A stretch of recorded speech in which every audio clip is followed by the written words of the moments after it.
Shalom, selamat pagi Bapak Ibu Saudara-saudara yang dikasihi oleh Tuhan Yesus Kristus. Jumpa kembali bersama saya Pendeta Eka di dalam renungan firman Tuhan pada hari ini, hari Kamis 2 Desember 2021. Sukacita dan damai sejahtera dari Tuhan kita Yesus Kristus kiranya terus menyertai kehidupan kita. Puji nama Tuhan. Sampai pada pembacaan kita hari ini, kitab Ayub pasal yang ke-10, kiranya firman Tuhan memberkati kita sekalian. Baik Bapak Ibu Saudara sekalian, sebelum kita akan bersama-sama merenungkan bagian firman Tuhan yang kita baca hari ini, kita akan berdoa terlebih dahulu. Tuhan Allah Bapa di surga yang kami puja sembah dalam nama Tuhan Yesus, kami sungguh bersyukur hari yang baru Tuhan percayakan pada kami. Kami mau terus bersama dengan Tuhan, kami mau terus duduk dekat dengan Tuhan, mendengarkan firman Tuhan untuk kami dapat menjalani kehidupan ini dengan segala tantangan yang ada dalam kemenangan bersama dengan Engkau. Karena itu Tuhan, mari Engkau yang mengurapi kami semua, baik hamba-Mu yang memberi penjelasan, demikian juga umat Tuhan yang mendengarkan, belajar bersama-sama. Kau mampukan untuk kami dapat memahaminya. Kau juga menolong kami bersama-sama untuk dapat terapkan dalam hidup kami setiap hari. Terima kasih Bapa, inilah diri kami. Kami sedia untuk belajar firman Tuhan. Demi nama Tuhan Yesus kami berdoa. Haleluya. Amin. Bapak Ibu Saudara-saudara yang dikasihi oleh Tuhan, kita belajar dari seorang Ayub. Dia jujur di hadapan Tuhan dengan kondisi keterpurukannya. Ayub ini kalau kita membaca keseluruhan dari kitabnya, pribadi yang sangat luar biasa. Meskipun mengalami pencobaan yang teramat sangat, dia kehilangan segalanya, tetapi dia tetap tegar. Kita mungkin bertanya-tanya, apakah kita bisa ketika kita menghadapi pencobaan ataupun tantangan seperti yang dialami oleh Ayub. Namun Alkitab mencatat bahwa Ayub juga manusia biasa.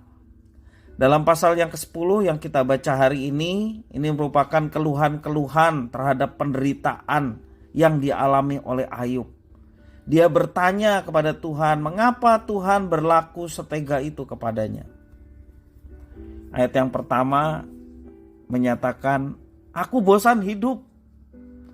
Kemudian ayat yang kedua, mengapa engkau berperkara dengan aku?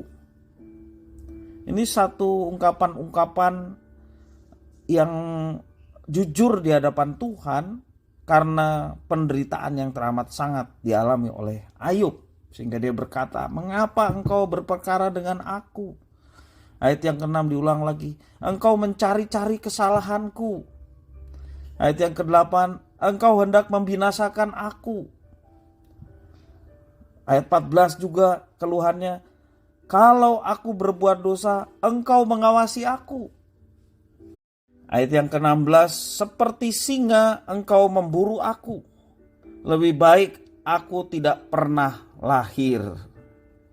Itu ayat yang ke-18.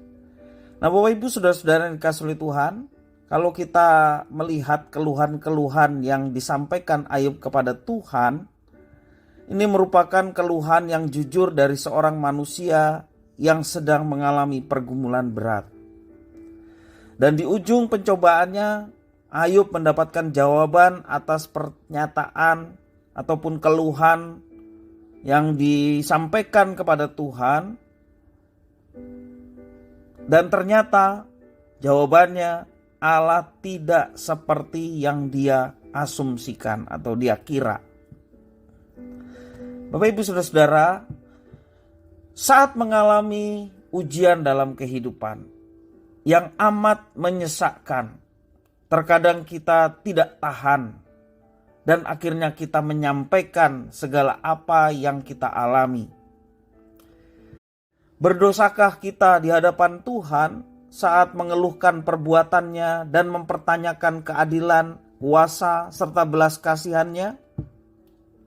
Dari kehidupan Ayub kita melihat bahwa Tuhan mempersilahkan umat yang dikasihinya untuk jujur di hadapannya, menyampaikan segala keluhan-keluhan.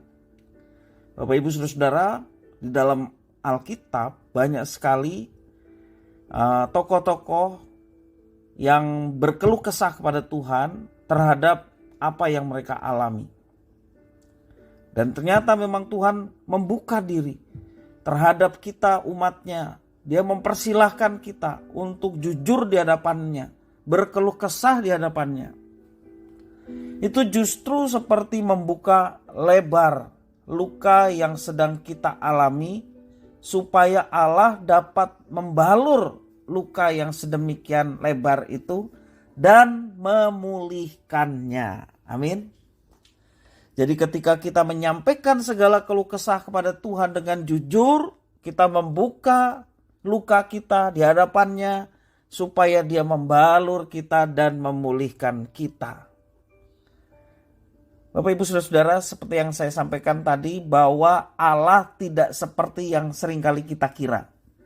Allah tidak seperti yang seringkali kita asumsikan.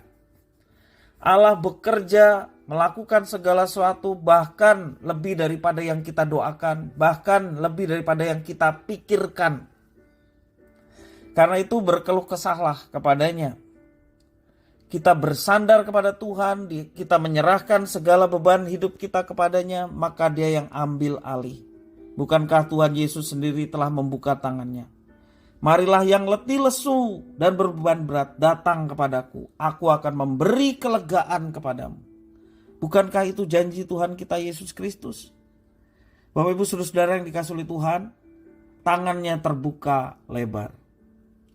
Tangannya tidak kurang panjang untuk menolong dan menyelamatkan. Telinganya juga tidak kurang tajam untuk mendengar setiap keluh kesah kita. Nah Bapak Ibu Saudara, mari kita gunakan kesempatan yang Tuhan berikan, yaitu kita menghadap kepadanya.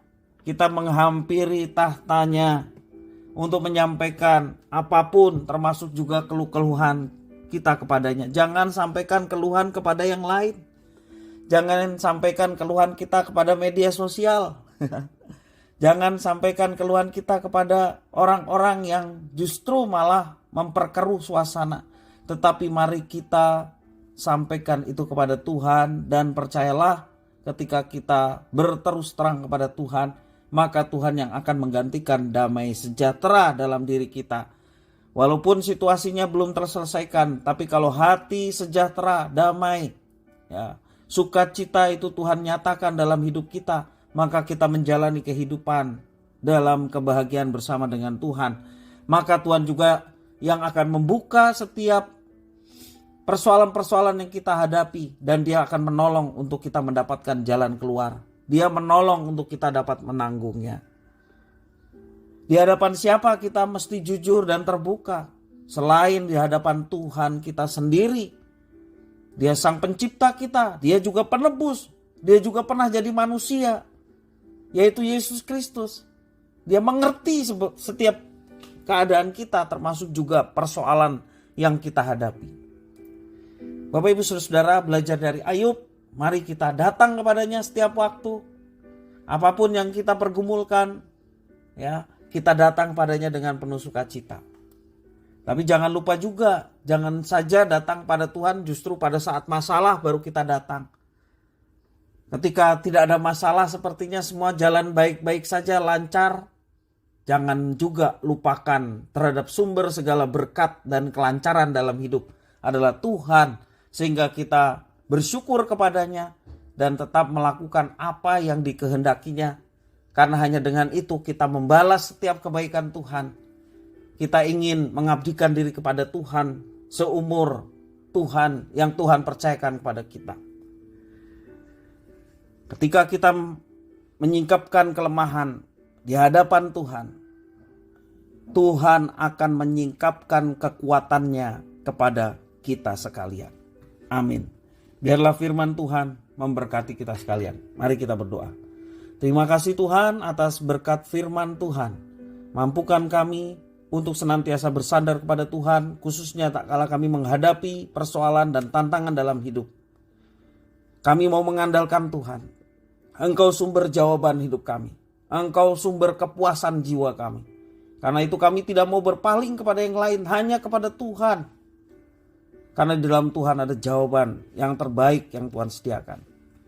Terima kasih Tuhan, kami mau berserah kepada Tuhan. Kami mau melaksanakan apa yang Tuhan ajarkan dengan sepenuh hati. Pertolongan Roh Kudus memampukan kami untuk dapat melaksanakannya. Terpujilah namamu, demi nama Tuhan kami Yesus Kristus, kami bersyukur atas firman Tuhan. Haleluya. Amin.